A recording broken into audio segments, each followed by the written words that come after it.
Hi, good afternoon to everyone. May question na for Pablo. So, pakwento lang Pablo, yung reaction mo when you were offered to be a coach and ano yung mga nililook forward mo?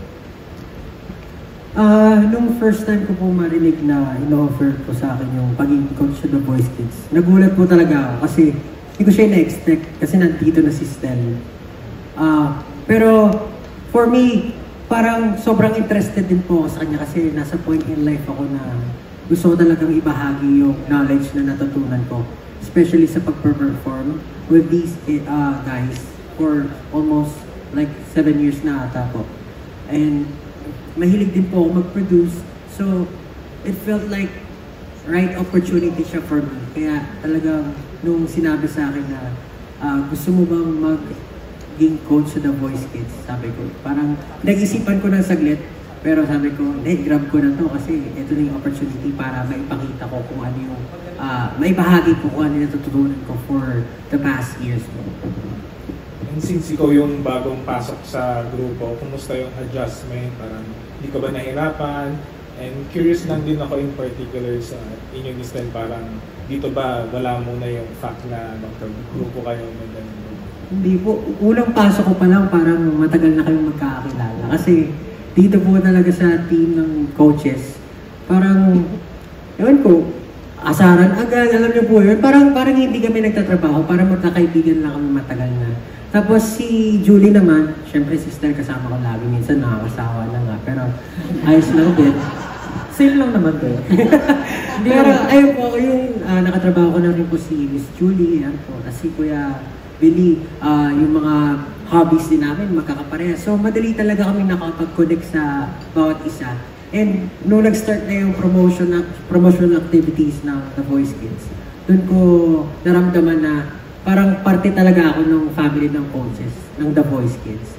So, nagpapasalamat din ako doon kasi nakakapagtanong din ako sa kanila, ano yung experience nyo sa The Voice Kids? Paano ba? Kasi especially kids nga to. Kids yung mga i-handle namin.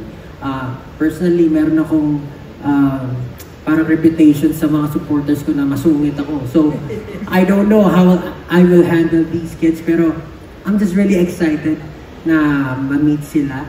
And syempre, alam mo naman, syempre mag-a-adjust ako kung paano ko maibabahagi sa kanila yung knowledge ko. And syempre with the help of the coaches, talagang tatanong ako, ano ba pwede gawin? Paano ba? O kung may matatanggap o kung ano yung bagay, mga ganung bagay.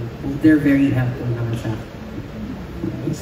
Sa inyo ni Stel, parang do you try to set aside yung idea na magkagrupo kayo, and dito sa The Voice, parang coaches lang talaga kayo? Oo, talaga. Still yun. Dapat i-set aside. Set aside na yan. Muna grupo dito. Unang pasok niya lang po dito, ang una niya pong game plan, durugin daw ako ngayon. Actually, yung nangyari dito, dati magka-dressing room kami ni Stel. Nung pumasok na si Pablo, na-kick out na ako. Dito na ako sa may banyo. Sabi ko nga, bakit si Pablo pa yung sinama sa dressing room ko? Dapat si Kuya Billy na lang. Oo. Kaya, yun. Wala akong choice. Yun lang po. Thanks. Pero, ganito po kami mag-asaran. Pero, yun nga, totoo ba ito? Pero yun, Hindi ko totoo to, Pablo. Katulad lang sinabi ni Kuya Billy, tsaka ni Stel kanina, parang mahalaga kasi na, syempre bata yung mga tuturuan namin. Mahalaga na makita nila na this is a friendly environment. Kasi pagdating sa mga bata, all positive eh. Minsan kailangan mo ng mga criticisms here and there, pero sa stage nila, mahalaga na may nagpupush sa kanila. And this is a competition, this is a small part of their journey as singers. And yun nga, kailangan maipaintindi sa kanila na kahit nandito sila nagko-compete with each other, ang pinakamahalaga is yung mabubuan ng friendship, yung knowledge na matututunan nila, para paglabas nila ng The Voice Kids, mas ma-enhance nila yung abilities nila and mas ma-project pa nila kung sino sila. Yun lang yung pinaka-important role ng The Voice Kids talaga. Yung bigyan sila ng experience na hindi nila malilimutan at ma-inspire sila to achieve or continue their dreams. And lastly na lang, sabi mo kanina may reputation kaya daw appearing na masungit. So what do you think will make the kids gravitate toward you? Siguro, ako nung bata ako, kapag may inaasar ako, tapos naaasar, lalo kong inaasar. So, siguro, ganun yung mga bata. Baka may mga ganun mga bata makukulit na parang pag nakikita nila na medyo ganun yung ugali ko, baka lalo silang ma-attract sa akin. Sana ganun yung mangyari. Pero ako naman kasi, I've been working with different artists kasi. I produce songs as well. So, nakapagtrabaho na ako sa iba't ibang timbre ng boses, iba't ibang ugali. And I think yun din yung magiging, parang advantage ko pagdating sa pag-handle ng mga talents. Kasi, for sure, sa experience ko, kaya ko silang magabayan para ma-maximize pa yung potential nila. Kung mababa man yung boses nila, mataas, or mid lang, kung timbre pa nila manipis, makapal, for sure, matutulungan ko sila doon. And sana makita nila sa akin yun at mag-work kami together to win this competition. Okay, salamat and good luck sa inyo. Thank you. Thank you, Sir Alan. Thank you, Pablo. All right. Hi, good afternoon. My question is for Mr. Juvan Vallejoy of Senior Vice President of Lightning Studios. What can you say about the Filipino kids competing in this series of The Voice Kids? Good question. What is very interesting for us to see is that this format, traveling in 76 countries and the kids reaching 48 countries, never ceases to amaze us. And we had battle recordings yesterday, and I can't say anything about the results, but we had a certain battle, and I think I see the coaches nodding.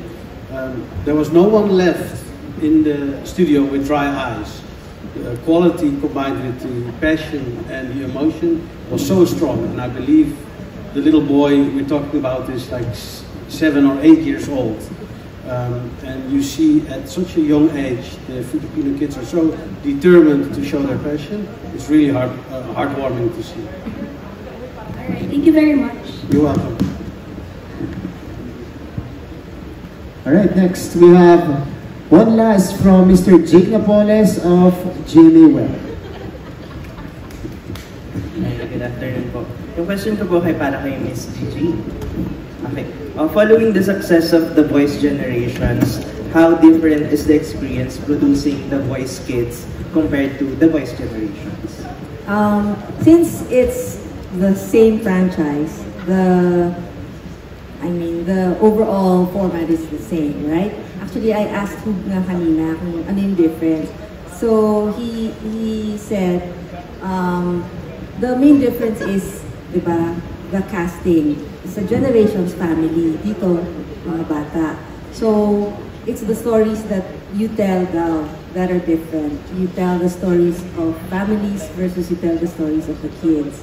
Iba yung emotions na makukuha mo, parang yung dreams ng mga bata na gusto mo i-support, you want to, that's what we are highlighting, di ba? Yung stories nila, ba't nila ginagawa to? Ano yung nakakapagpasaya sa kanila? Ganyan. So, yun yung focus na nakikita namin na main difference niya, but I think the show itself, the format itself, is really all about allowing the talents to pursue their dreams. So, thank you po. All right, that's a wrap for our Q&A. Thank you so much to our media friends. Thank you for your questions.